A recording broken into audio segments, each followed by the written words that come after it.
Assalamualaikum warahmatullahi wabarakatuh. Saya Khalila Fasya Fikri dari kelas A2 BK 2021 dengan NIM 210101005. Di sini saya akan menjelaskan tentang konseling multikultural.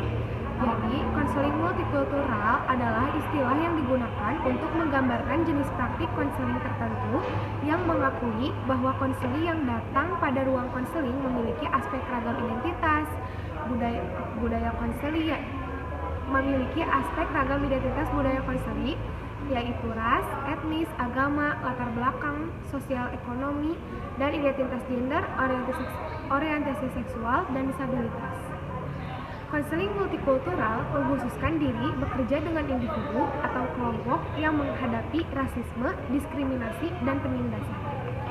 Aspek identitas budaya perlu menjadi elemen yang perlu diperhatikan dalam praktek konseling, karena semakin banyak orang dari latar belakang yang berbeda mencari bantuan terhadap permasalahan dan kesehatan mentalnya, maka konselor harus mampu mengambil pendekatan holistik dan memahami dan menangani kebutuhan mereka. Konseling multikultural merupakan pendekatan konseling yang bertujuan untuk mengatasi atau membantu kekhawatiran klien atau konseli terkait ras, etnis, agama, identitas gender, orientasi seksual, disabilitas, atau faktor sosial lainnya yang berada di luar mayoritas atau di luar kelompok sosial dominan. Konseling multikultural menjadi penting karena pada saat ini kita hidup dalam masyarakat yang beragam dan diproyeksikan menjadi semakin beragam pada beberapa dekade mendatang. Konselor yang menganut prinsip konseling multikultural mengakui bagaimana faktor-faktor yang melatar belakangi individu dalam konteks budaya dapat mempengaruhi individu. Pemahaman tersebut diperlukan bagi konselor dalam rangka membantu klien atau konseli agar dapat menangani masalah dan kesehatan mental mereka. Selain itu, pemahaman tersebut bagi konselor membantu konselor untuk dapat menyesuaikan rencana intervensi konselingnya secara lebih efektif.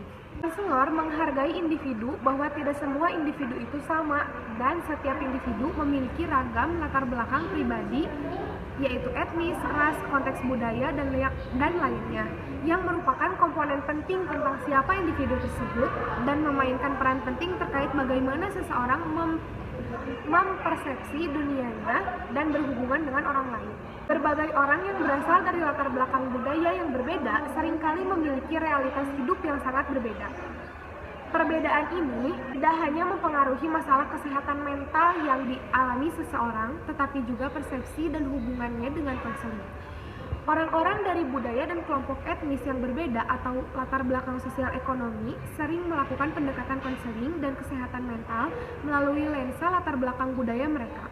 Ketika sebuah budaya telah memberikan konotasi negatif, kepercayaan itu dapat menyebabkan keengganan untuk mencari bantuan yang pada akhirnya dapat menghambat intervensi yang efektif. Misalnya, di banyak budaya Amerika Latin ada penekanan kuat yang ditempatkan pada peran gender pada peran gender. Pada pria, ini sering ditandai dengan istilah machismo yang mengacu pada bentuk maskulinitas yang kuat dan agresif. Keyakinan pada konsep ini dapat menyebabkan seseorang dari latar belakang tersebut untuk menghindari atau mengabaikan konseling. Bahkan, jika diperlukan, karena implikasinya akan menjadi suatu bentuk kelemahan. Selain itu, pola pikir ini bisa menjadi penyebab masalah hubungan, masalah keintiman, dan bahkan depresi. Penelitian juga menunjukkan bahwa orang Amerika lebih kecil kemungkinannya daripada orang kulit putih. Anggota kelompok minoritas, terutama kelompok minoritas rasial, umumnya lebih kecil kemungkinannya untuk mencari konseling daripada mereka yang berasal dari mayoritas. Sebagian karena banyak anggota kelompok minoritas merasa bahwa konselor banyak diantaranya mengidentifikasi dengan kelompok mayoritas sehingga dianggap tidak akan dapat memahami pengalaman hidup mereka dan sepenuhnya memenuhi kebutuhan mereka. Konseling multikultural bertujuan untuk menciptakan lingkungan terapeutik di mana individu dari kelompok tersebut akan merasa aman, dihormati, dan mampu mengartikulasikan tantangan mereka tanpa merasa disalahpahami. Konseling multikultural yang kompeten akan menunjukkan kesadaran yang signifikan tentang dampak faktor-faktor multikultural yang melatar belakangi individu terhadap kehidupan individu tersebut. Konseling multikultural dapat mengambil banyak bentuk, tetapi secara umum ada lebih banyak penekanan pada latar belakang, pengalaman, dan kebutuhan unik klien individu. Teori yang mendasari konseling multikultural tidak terkait dengan pendekatan mazhab konseling tertentu, sehingga dapat diterapkan pada berbagai pendekatan konseling seperti cognitive behavior, gestalt, client center, dan lain-lain, dan berbagai setting konseling seperti konseling pernikahan, konseling keluarga, komunitas, dan setting konseling lainnya yang sesuai selama konselor dapat memahami kesulitan yang mempengaruhi perkembangan konseli yang terpinggirkan dan masalah unik yang mereka hadapi. Ketika konseling bersifat eklektik, pengaruh budaya klien harus ditimbang di setiap aspek proses terapeutik. Sekian yang bisa saya sampaikan. Mohon maaf apabila ada kesalahan. Wassalamualaikum warahmatullahi wabarakatuh.